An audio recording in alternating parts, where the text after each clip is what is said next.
Os irmãos podem sentar. Deixa eu tirar a máscara aqui para ficar melhor. Tiago, capítulo de número 5.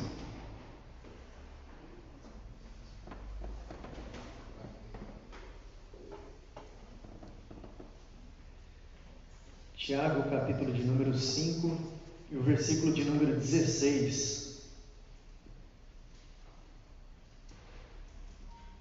Diz assim a palavra do Senhor: confessai as vossas culpas uns aos outros e orai uns pelos outros para que sareis. A parte B, gostaria de frisar a parte B. A oração feita por um justo pode muito em seus efeitos. A oração feita por um justo pode muito em seus efeitos. Olha só que interessante. A oração de um justo. E o que é ser justo? A oração de um justo pode muito em seus efeitos. Olha só que coisa linda. Mas é só a oração de um justo que Deus ouve? Em Salmos de número 40, versículo de número 1, diz assim, esperei com paciência no Senhor, e Ele se inclinou para mim e ouviu o meu clamor. Quando ele diz aqui, esperei, está dizendo que confia. Aquele que confia no Senhor, o próprio Deus se inclina para ouvir o teu diálogo. Olha só que interessante. Mas eu gostaria de frisar que a oração de um justo pode muito em seus efeitos. E quando ele fala pode muito em seus efeitos, vai além da nossa imaginação. Olha só, que oração poderosa é essa? E feita por quem? Mas para falar de justiça, eu não poderia de falar sobre um tema muito importante, que se chama ética. Ética e justiça. Olha só que interessante. Nós sabemos que o Código de Ética, ele foi inventado na década de 90 nos Estados Unidos para combater executivos corruptos. Olha só que interessante. Mas para falar sobre ética, eu gostaria de ir lá no século número 8 a.C., na Grécia Antiga, lá com o povo ateniense. Lá, no ano de número 8, vai falar a respeito de alguns filósofos, como Homero, Platão e Sócrates. Homero, por sua vez, ele escreveu um livro que chama Ilíada, e lá ele vai relatar alguns assuntos que eu vou tratar aqui. Sócrates, ele foi preso, e ele era o mentor de Platão. Olha só que interessante. Ele era o mentor de Platão.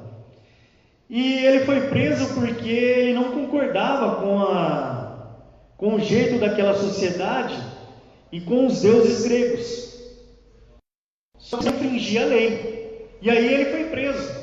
E a partir do momento que ele foi preso, foi decretado ali para ele uma sentença de morte. Olha só que interessante. Ele teria que tomar cicuta, que é um veneno, para poder morrer. Essa era a sentença de Sócrates. Só que nesse período, ele ficava numa prisão, ficava reservado numa prisão, e ali nessa prisão ele conheceu uma pessoa, e essa pessoa falou assim para ele: Sócrates, olha, eu posso facilitar a sua fuga. E olha só, Platão, vendo isso, ele contemplou a atitude de Sócrates. Sócrates falou: não, longe de mim, eu não vou fazer isso, vai contra os meus princípios, ética. Se ele foge, ele ia contra os princípios dele. E Platão, vendo isso, ele foi preso de uma forma injusta, ao nosso modo de ver. Infringiu a lei, era uma liberdade de expressão. Uma liberdade de expressão. Mas mesmo assim, ele ficou firme no seu propósito. Não, ele foi para a sentença de morte. Ele poderia escapar, mas isso iria ferir os seus princípios. Ainda Platão, numa alegoria dele, ele vai falar que alguns escravos estavam presos numa caverna. Eles viviam numa caverna acorrentados. E o interessante é que quando o sol batia na caverna, eles viam sombras. Pessoas que passavam na entrada da caverna com jarro na cabeça, com vasos na cabeça, e a sombra refletia na parede. E era essa a visão que aqueles escravos tinham, somente de sombras. Certo dia, um desses escravos escapou das correntes. E devagarzinho ele foi saindo fora da caverna, a luz do sol, se adaptando à luz do sol. E quando ele saiu para fora é um pleonasmo, Mas quando ele saiu da caverna, ele pôde contemplar o mundo lá fora. E ele contemplou e viu as pessoas com jarro na cabeça, passando na frente da caverna. Ou seja, ele viu o mundo real, já não era mais um mundo de sombras. Mas o que me deixa abismado é a atitude desse escravo. Olha só, Sócrates fez a mesma coisa. Ele poderia ir embora, escapar da caverna, mas ele viu a verdade, ele viu a realidade lá fora. E a atitude dele foi o quê? Ele voltou para dentro da caverna para contar para os seus amigos, para o seu próximo, aquilo que ele tinha visto. Ética nada mais, nada menos do que um compromisso com a verdade. Um compromisso com a verdade. Se você for procurar no dicionário, substantivo feminino de ética, é a parte da filosofia responsável pela investigação dos princípios que motivam, distorcem, disciplinam ou orientam o comportamento humano, refletindo especificamente a respeito da essência das normas, valores, prescrições, exortações presentes em qualquer realidade social. É um compromisso.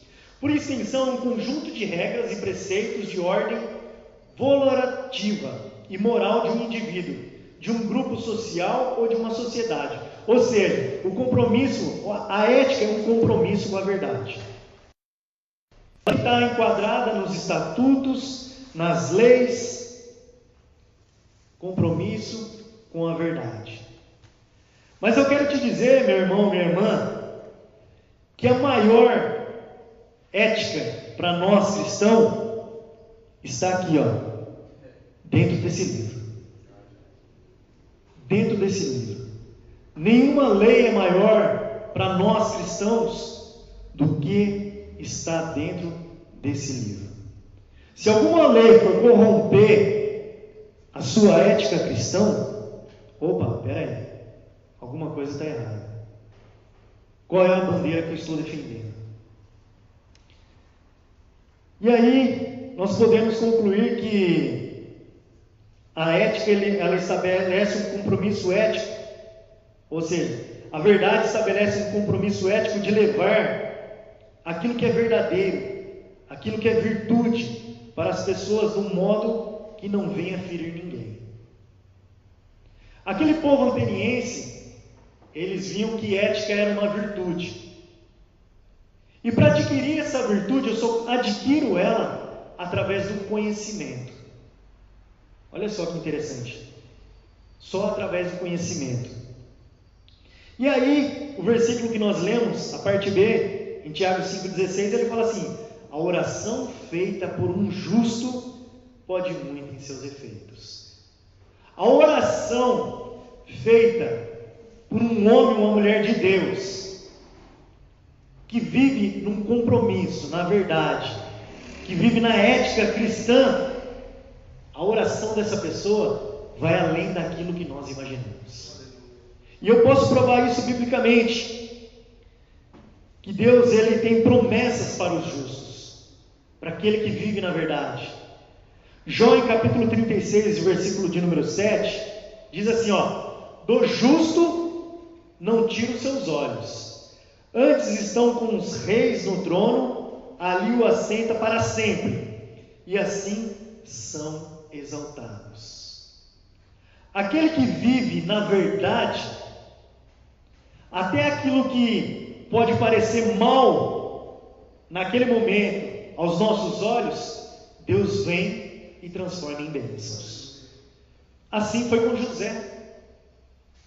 José ele foi perseguido por um sentimento de inveja da própria família dos irmãos, mas isso impulsionou para um propósito de Deus na sua vida.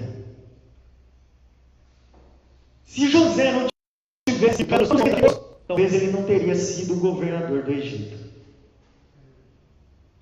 Justiça, verdade, ética. Em Salmo de número 34, versículo 15, verso 15, os olhos do Senhor estão sobre os justos, e os seus ouvidos atentos ao seu clamor. Salmo 37, 25, fui moço, agora sou velho, mas nunca vi desamparado o justo, nem a sua semente a mendigar o pão. Olha que coisa linda. Salmos 92, o verso 12, o justo florescerá como a palmeira, crescerá como o cedro no Líbano. E aqui nós tiramos duas lições. O justo florescerá como uma palmeira. Em 2005, em janeiro de 2005, houve um tsunami ali na Indonésia, né? Eu creio que todos viram essas reportagens e foi uma imagem muito chocante, né? Impactante. E você viu pessoas sendo arrastadas, casas, carros. E o interessante que em alguns vídeos que nós pudemos ver, tinham pessoas se agarrando em palmeiras. A força daquelas águas era tremenda, foi tremenda, muito forte, mas as palmeiras ficaram intactas. Tem um relato de uma pessoa que passou 5 dias ali. Isso, se você for procurar, você pode pesquisar. Uma mulher, ela passou 5 dias em cima de uma palmeira, e o mar não baixava, ela ficou tipo em alto mar ali, mas a palmeira permaneceu firme. O justo florescerá como a palmeira. Pode vir intempérie e tempo difícil sobre a sua vida, mas você vai permanecer de pé. Olha só que coisa linda. E aí ele vem e ainda acrescenta: crescerá como cedro no Líbano. É um crescimento mais lento, mais constante, consistente. Sabemos acerca do cedro do Líbano que ele cresce devagar, mas chega a atingir a 40 metros de altura. E o interessante é que nos primeiros 3 anos de vida do cedro do Líbano, as raízes crescem até 1,5 metro de profundidade. Olha o tempo na vida do cristão. Às vezes você está falando aí, olha, faz tanto tempo que eu oro, faz tanto tempo que eu busco, faz tanto tempo que eu vivo essa verdade, ando em ética, e nada acontece na minha vida. É porque está havendo um crescimento na sua vida. Para que quando vier aquilo que você precisa combater, você esteja resistente, esteja firmado na rocha, esteja, acima de tudo, consciente de que Deus é na tua vida e daquilo que você está fazendo, se é correto, está havendo um crescimento. E no momento certo, você vai colher os frutos. E assim é o cedro do Líbano. Em Isaías, capítulo de número 3, versículo de número 10, dizei ao justo que bem lhe irá, o fruto das suas obras. Passou o tempo, ficou enraizado, tem raiz forte, agora pode começar a colher os frutos. Mateus, capítulo de número 13, versículo 43, então os justos resplandecerão como o sol no reino de seu Pai. Quem tem ouvidos para ouvir, ouça. Então os justos resplandecerão como o sol. Aquele homem que estava na caverna foi devagarzinho, enfrentando a luz do sol, porque ele não estava acostumado com aquilo. Mas ele foi devagar. E ali ele ganhou a liberdade. Mas através da ética e da justiça na tua vida, um compromisso com a verdade, ele voltou para transmitir essa verdade ao seu próximo. Ainda em Tiago, capítulo de número 5, nós lemos, o versículo 17 ao 20, ele diz assim, ó: Elias era um homem sujeito às mesmas paixões que nós. Falando de Elias, ele era um homem como nós. E, orando, pediu que não chovesse, e por 3 anos e 6 meses não choveu sobre a terra. Oração de um justo. Ele tinha as mesmas paixões que nós. Ele lutava contra o pecado mesmo do jeito que nós. Mas a diferença é que ele era um homem justo. E nós também podemos ser. E orou outra vez, e o céu deu chuva, e a terra produziu o seu fruto. Olha só que poder da oração de um justo. Ele orou, parou de chover 3 anos. 3 anos e 6 meses. Aí ele orou novamente, falou: Senhor, agora o povo já aprendeu. Dá um refrigério para eles. Voltou a chover. Oração de um justo. Irmãos, se algum dentre vós se tem desviado da verdade, e alguém o converter, saiba que aquele que fizer converter do erro do seu caminho pecador, salvará da morte uma alma, e cobrirá uma paixão de pecados. O que eu quero dizer? Os irmãos, os cristãos, está ali o Carlinhos, professor, teólogo, nós temos um compromisso com a verdade. E por ética, principalmente ética cristã, é nosso dever levar essa verdade adiante.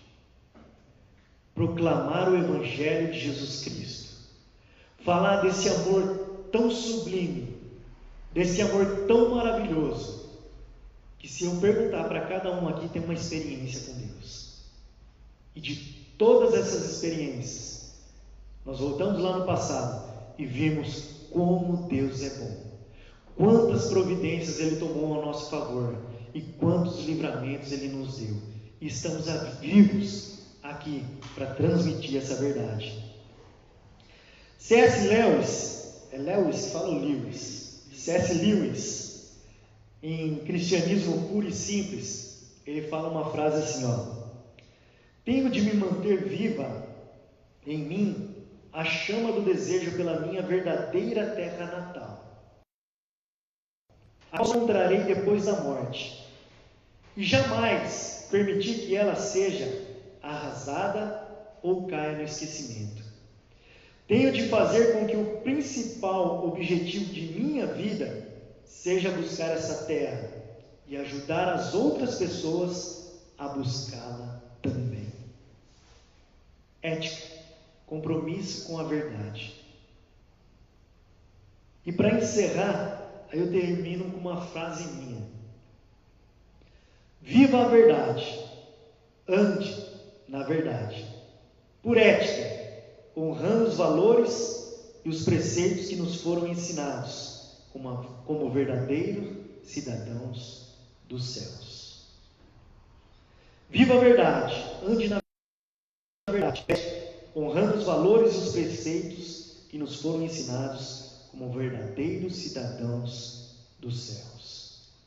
Enquanto estivermos vivos, enquanto tivermos fôlego de vida, é nosso dever, por ética cristã, levar a verdade às demais pessoas, por amor, simplesmente por amor.